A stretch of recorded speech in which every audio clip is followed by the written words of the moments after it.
if I can't answer this. So, we're starting chapter 13, and we're looking then at some of the effects across the globe from the various movements that we looked at. And yes, we will be looking at what effects we see in Europe from the Reformation, and in Asia from Europeans arriving, and the trade that now begins between Asian countries and European countries and Muslim countries, and like all of this other stuff. Okay, most of the things that we will cover, that we will look at, will take place between the years 1600 and 1800. Now, obviously, that's not like exclusive, all right? But the majority will occur within that time frame, all right? Actually, we start, back here in the 1500s, but the bulk of what we will look at, okay? And so, some of the things that begin to happen then in the late 1500s, early 1600s that do in fact last. Obviously now with the hindsight of history and everything, we realize that, some of these things were around for a while. Number one, we begin to see this interconnectedness, obviously, in economic stuff, with Europeans going to the Americas, and then to Asia, and then to Africa, and like all of these other places. Yes, okay. The Chinese are depending on Spanish silver, and the Spanish are getting it from the Americas, where they're bringing slaves and then also taking raw materials to Europe, and in Europe they're manufacturing things that are going to, so everything is now starting to come together, okay? This one, all right, this one's kind of interesting because once again, being able to look back now, okay, we begin to see a gradual decline in worldwide temperatures at the end of the 1500s. But then at the beginning of the 1600s, that takes a steep dive, okay? So that all of a sudden, the winters are longer, the winters are colder, okay? And it, like I said, now with the hindsight of history, this lasts until the early 1800s, okay? Where the Earth was quite literally 200 years to us feels like a lot, but over the grand scheme of the planet's history, that's a baby ice age. That's a little baby, teeny one, okay? But yes, okay, it does have this effect. And it's not just, in Europe or in Asia or in China or in the America. It is everywhere, okay? So this has an effect in that over time, growing seasons are shorter, it's more difficult to grow crops, and so the people that are like failures at farming, not through their own fault, but, the climate change, they begin to move into cities. We see a migration as people begin to look for other types of work. Well, unfortunately, most governments across the planet, not just Europe, not just Asia, not just everywhere, they're unprepared for so many people moving into cities. They don't have the systems in place to handle this influx.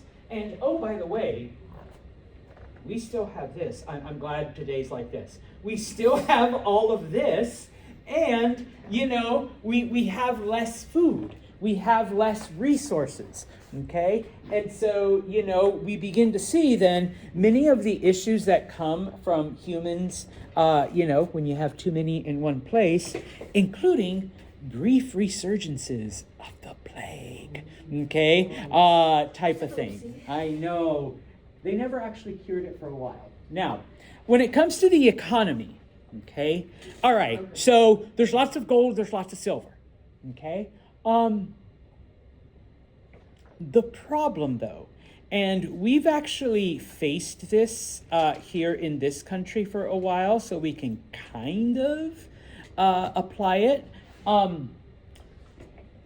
There is a lot of gold and silver coming into Europe, specifically Spain, but from Spain, it is moving into other parts of Europe, okay? When there is a lot of money, or at the very least, the appearance of a lot of money, what ends up happening is prices begin to rise, okay? Because you have a merchant and he sees all of these people with extra gold and silver, and it's coming from the Americas, and gold and silver is hard currency, it's tangible, okay? So Michaela says, why am I selling my backpack? Sorry, backpack maker.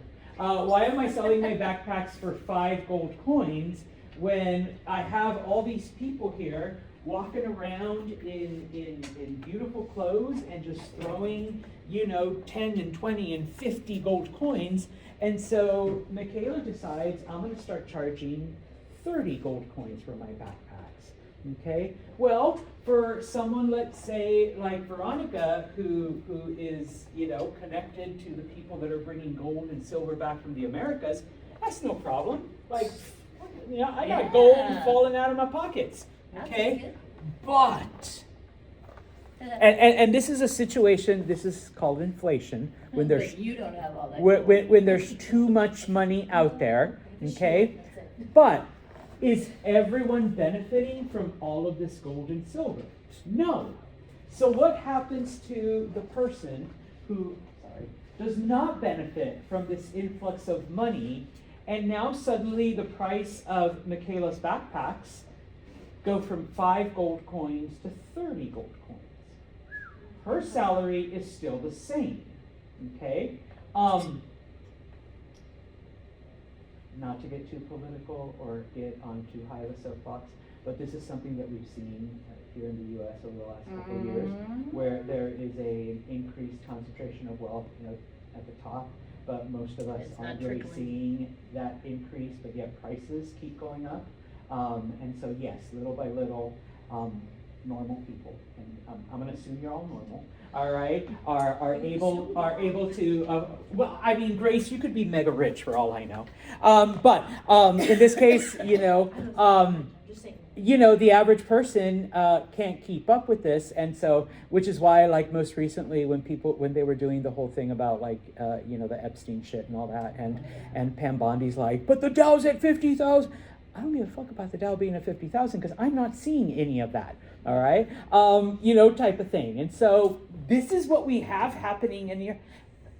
Okay, I'm going to geek out. This is one of the awesome things, not awesome, but at least one of the fascinating things about history, that it is in fact cyclical, all right? Yeah, all right? Substitute the Dow for gold and silver coming in from the Americas, okay? And it's the exact same situation. There is an influx of wealth that only a few are benefiting from.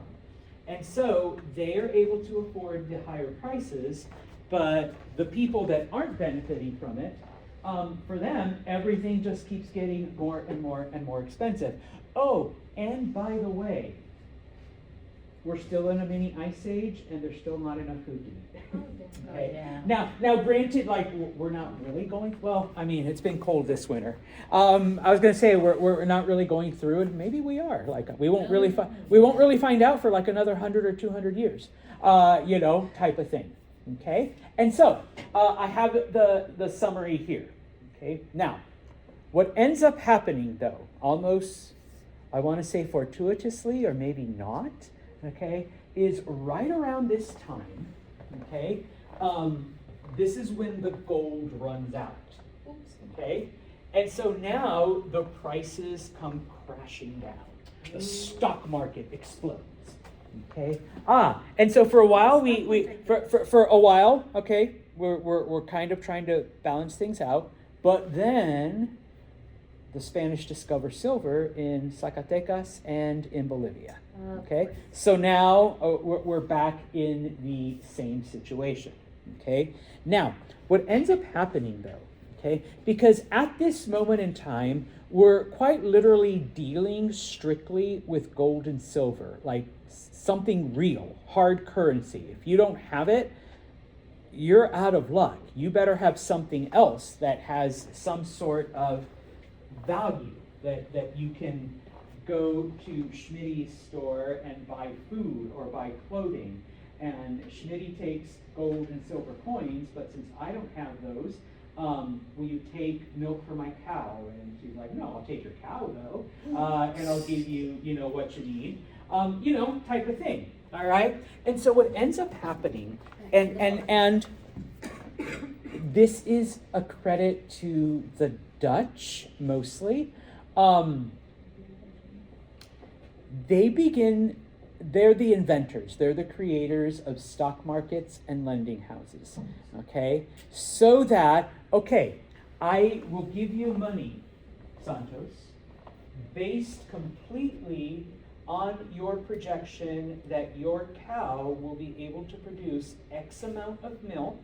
Within the next 6 months, you'll be able to sell that milk, and with that money, pay us back. So here is all the money that you've asked for.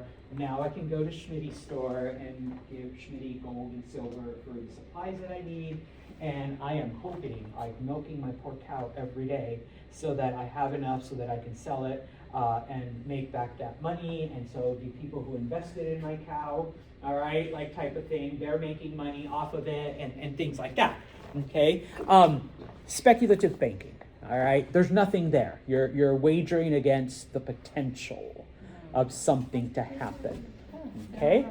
Yeah, it doesn't happen until now. Like up until this point in history, and like I don't understand economics that great. Like I know when my ATM card doesn't work, that means I have to stop shopping, But, the whole thing about how humanity went from, I'll give you 3 cows for 10 of your chickens, okay, to I'll give you the shiny yellow rock that for some reason humans put a weird value on for, 3 of your cows, all right? And you're like, ooh, shiny rock, right? Type of thing, to, I think I brought some with me.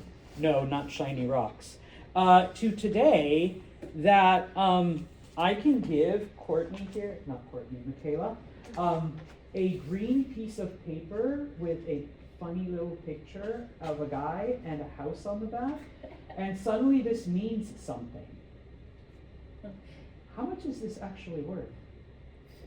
Drink and a snack at the snack bar. But how much is it really worth? It's a piece of paper with pretty pictures on it when you look at it in the end. All right. I can go off on this because I actually have $20 bills from the 1920s. And at the top it says gold certificate. Because once upon a time, the US would not print these unless there was enough gold. And you could walk into a bank and say, I would like this in gold, and they would have to give it to you in gold. Okay? Guess what you get? Through my piggy banks again. Guess what you get for this now? Nothing. Yeah, it's just paper. And when the world collapses, you can start a fire with it. It's a good kindling. Or those of you that smoke, I guess. Or do origami. You do that bored, type of thing, So, anyways, okay. I'll bring my bills in because I have both gold and silver certificates. And it literally says up there like silver certificate, and it's like a $20 bill or a $1 bill or a $5 bill, whatever. Okay. Yeah. Okay. I know, right? Now, obviously, the 2 countries that are benefiting the most, from all of this are Spain and Portugal. Okay? They have a 100-year head start. But don't worry. The English and the French and the Dutch quickly catch up. Okay? Now, obviously, other countries want a piece of the wealth as well. Okay? And so, little by little, they're doing, the thing that will bring them to that status. Okay. Now, sometimes students ask, so why Spain and Portugal? Well, remember, they were able to stabilize themselves quickly through marriage, through alliances. The Spanish, expelled, Muslims and Jews and focused on certain things. Whereas, The ones that traveled on the boats and Yeah. secured all of those places with the mines? yeah, so, when it comes to England and France, they were going through not only religious upheavals, okay, with the Reformation and things like that, but eventually, when it comes to England at least, they were also going through government upheavals, because, and I know I didn't get too much into this, but Catherine's daughter Mary and, oh my gosh, I can't remember which Anne it was, daughter Elizabeth, both of them fought each other. You gotta love sisters, right? They fought, or they were half sisters. They fought each other for the throne, and there was all kinds of, rebellion and revolution and all of that. Okay. Plus, just as an FYI, all right, the English do send out their own Italian explorer. All right, a man named Giovanni Caboto, which in English we translate to John Cabot.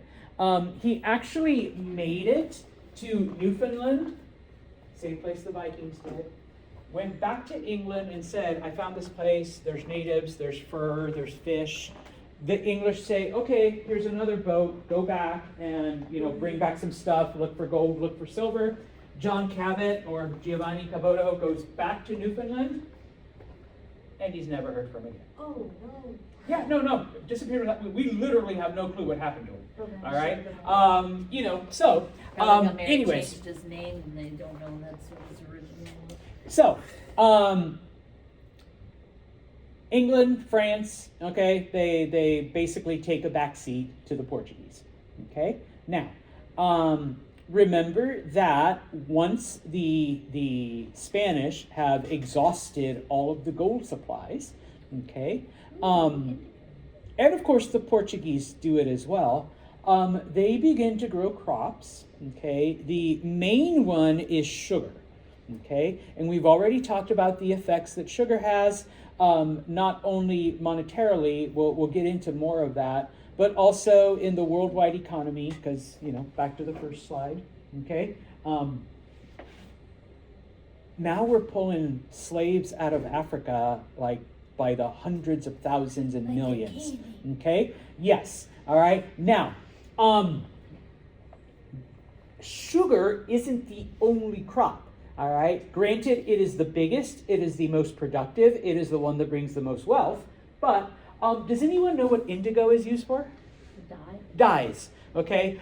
Some of the islands grow indigo, which I tried to dress as plainly as I could. Colors were very basic, and one of them.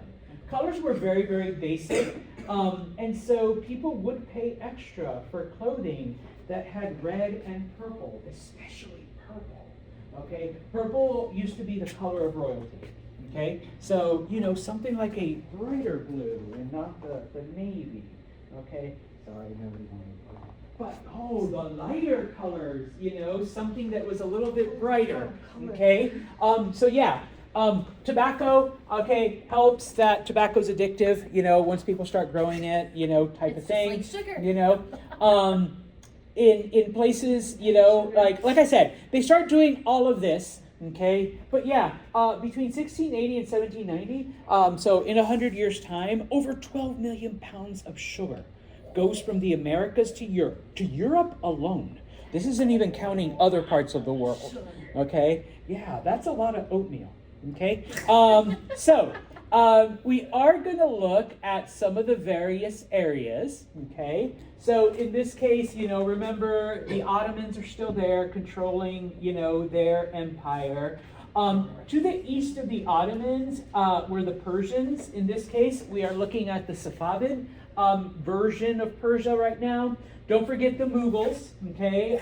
Muslim rulers over in Indian country. And of course, we have other Asian, possessions that are being held. We are going to look at some of the African kingdoms that unfortunately, provided the bulk of the slaves, okay? And of course, the various colonial holdings of the I guess, more influential European countries.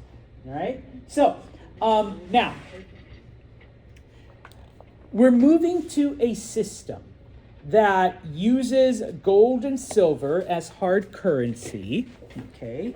And we, at some point, develop speculative banking where we are betting against the future profit and the future production, all right? Now, some people might be like, oh, no, it wasn't capitalism, not yet, okay?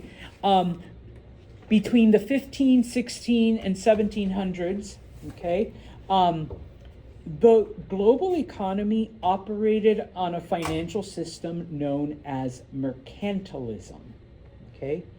The theory of mercantilism, all right, was looking at wealth like a pie.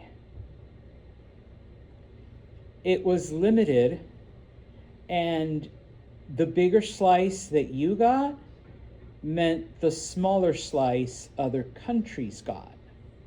So Spain and Portugal have a head start. They have really big pieces of pie.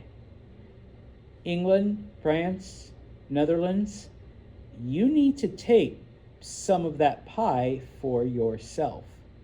Now, obviously, this is based on the fact that things like gold and silver were finite, okay? There was a limited supply.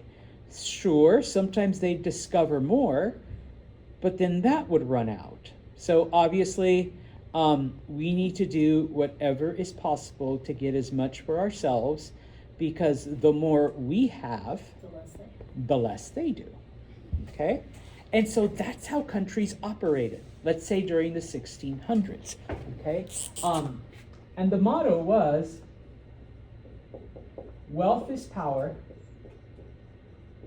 power is wealth. Okay? Now, in order to get the largest pieces possible, we're going to go out and establish colonies, okay? Because you have not little England, but England's just an island. Mm-hmm. But, so that means there's only so much pie they can take up. But if we have a colony, that's more pie, okay? The Netherlands is even smaller, okay? So we need to establish more areas so we can have a bigger piece of the pie, okay? And so, yeah, okay, like I said, the belief was that wealth was limited because that's what they had observed, okay? We found gold, we got the gold, and now the gold ran out. Spain has all the gold. How are we going to take that from them, okay? And so, yeah, okay, in this case, oh, I had it right here. I'm sorry. I don't know why I wrote it. All right, guess I should read my own slides. But in this case, yeah, okay? So this was the theory, and this was the economic system that is going on during this time, okay? So, the Spanish have, pardon my Spanish, a shit ton of colonies that are bringing them all of this wealth. They have like 90% of the pie. England, France, we need to get out there and start putting in our own colonies so that that pie, little by little, starts flowing into our favor. Okay? So,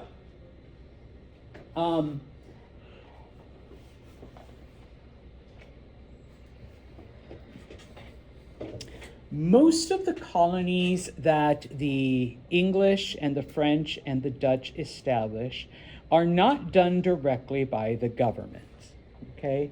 Remember, the governments have their own issues, okay, that they're going through. And so, and it's not up here, but it is from your reading, there are a lot of attempts to establish colonies by individual people. The problem is that most of those are based on either the skills or the ability or the personality of the colony leader.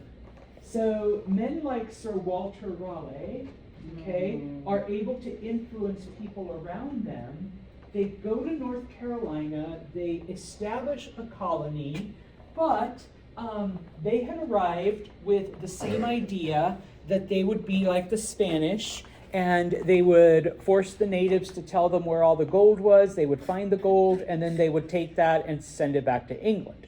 Okay? That does not happen, and so the colony begins to fall apart. So Sir Walter Raleigh says, wait right here, I'm going to go back to England and bring back help. Okay? Unfortunately, when he ends up in England, he arrives in the middle of a civil war, so he's held up for about 8 years. 8 years later, he comes back to the colony he casually left behind. Everyone's gone.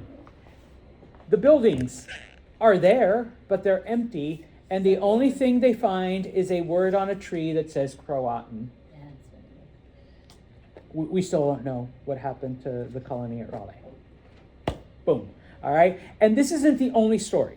Okay? There are dozens of stories like that. Okay? So, what ends up happening, okay, is that people realize, okay, we cannot rely on the personality of one person to keep everything together. Okay, number one. Because as soon as that person is out of the picture, everything falls apart. Okay? Number two, obviously there are external factors that we can't control. You know, you go back to England for help and you end up getting caught up in an 8-year-long civil war. You know, we need other resources besides the government, who might be in the middle of a war or might be in the middle of an upheaval. You need resources from wealthy patrons.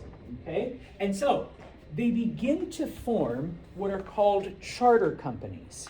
Okay? Now, these are the earliest corporations in the sense that instead of creating a colony and taking people to America, all right, Schmitty here now hits up all of her friends who have, you know, some sort of wealth and some sort of ability, and hey, let's pool our resources together, okay? And we can, you know, buy ships, build ships, we can recruit people, okay? And by sharing the burden, you know, number one, we increase our chances of you know, this being successful, okay? Now, when you invest in something, what is your purpose in investing? To get more money. To get more money back. It's not out of the goodness of your heart. It's not because, you know what, I'm an explorer right here and I really want people to go to this new world and find out what is out there. Okay. No, all right. Schmitty, I'm lending you money for this startup, and I want to see not only my money, but I want to see a profit, okay, from this, okay? And so, you had different companies like the Virginia Company or the Dutch East India Company, and in this case, that's only part of it. Now that you've got your company set up, you need to go to the monarch, you need to go to the leader, you need to go to whomever, and get approval, okay, you know, to be able to go. And of course, you're going to split part of this profit with whoever the king is, okay? Because remember, wealth is power, power is wealth. So by establishing a colony under the idea of mercantilism, all right, we are not only taking a little bit more of the pie from Spain, but now the English pie is getting bigger, and of course the king has to benefit from this. But also, you know, Schmitty is going to try to do it so that the investors get their money back, and of course plus interest. Okay, and so now we're ready. Okay. Oh my God! What? Damn climate change! All right. As I mentioned already, okay. Right around this time, we get a mini ice age that begins, and that lasts for a very long time, okay? Just as an FYI, it was the most severe between 1620 and 1750, and some of the first English colonies started in the early 1600s. The Pilgrims arrived in 1621, all right? So we're already like 0 for 2 here. Like, you know, we've got 2 strikes, okay? And yeah, like I said, we've got weather like this, all right? We've got a shorter growing season. Oh, and by the way, it just so happened that those mines in South America are starting to dry up, okay? Now, looking back, because we do have the hindsight of history and all of that, looking back, we've actually been able to see that, number one, there were extra volcanic activity in the earth. And so some of that may have spewed ash into the atmosphere that kept sunlight out, okay? But typically that's not enough. We do see ocean currents changing a little, and that's actually something that scientists have looked at right now. We are seeing some slight changes in ocean currents, which is why Arctic air is being pulled farther and farther and farther south. Okay, so that we get those below zero temperatures for whatever at a time. And I think they said we went almost 3.5 weeks where it never got above freezing, we were in the teens and 20s, okay, type of thing, which while not the longest, we have not seen that in a while. I'm not from here originally, but apparently Lake Erie hasn't frozen over since the 1990s. Yes, that's what I read an article about it. And it froze over this winter. This year, yep. This year it froze over. Okay, it hasn't happened in 30 years. Okay, type of thing. So, all right. Now, one of the other things that they because some of it, yes, I'll agree with certain people. Yes, some of it is in fact nature that does it in cycles. But you cannot discount human interference in some of these events. And while back then we didn't have the fossil fuels and the this and the that, okay, you do have a steep population decline in the Americas, okay? And so much of the area that the natives inhabited became reforested. And so the trees were putting out, trees put out oxygen, which means less CO2 from people that breathe. And it's carbon dioxide that provides part of the ozone layer. And so in this case, you end up with colder weather just by removing, several million humans type of thing, okay? And like I said, one of these things wouldn't have been enough, but when you get a combination of several of these things, yes, all right, the Earth entered a mini ice age during those 200 years, okay? And so, and just in other parts of the world, they've looked at things like the Sahara. The Sahara actually got bigger, okay? It affected, not just, the temperatures in the atmosphere, it affected geology, all right, type of thing, all right? We'll finish up with this, okay, because we know that the Spanish are established. We know that the Spanish are here, okay? So now the French, the Dutch, and the English are trying to catch up, okay? In North America, okay, because the Spanish and the Portuguese are strictly in South America and Latin America, Mexico, okay? But in North America, okay, the French begin to explore around the St. Lawrence River, okay, just that way, all right? And they do establish a few colonies, but nothing to the scale of the Spanish, okay? The Spanish do make it into North America, even though I only put Florida there because that was the main one they had at the time. They do begin their exploration of what eventually becomes the Southwest, Texas, Arizona, California, all of that, okay? But the English arrive in Virginia. The name of the company they created, or at least these people, was the Virginia Company. They actually named it after Queen Elizabeth. And you may be thinking, wait, Virginia, Elizabeth, shouldn't it be Elizabetha? Well, Queen Elizabeth never married. And so supposedly she was the Virgin Queen, because you're not supposed to have sex until you get married. Okay? Trust me, Queen Elizabeth was a player. All right? She had more than her share of men. But publicly, she's a virgin. So they named it Virginia after her. Okay? In 1607, the English arrived, and the first permanent English colony is Jamestown.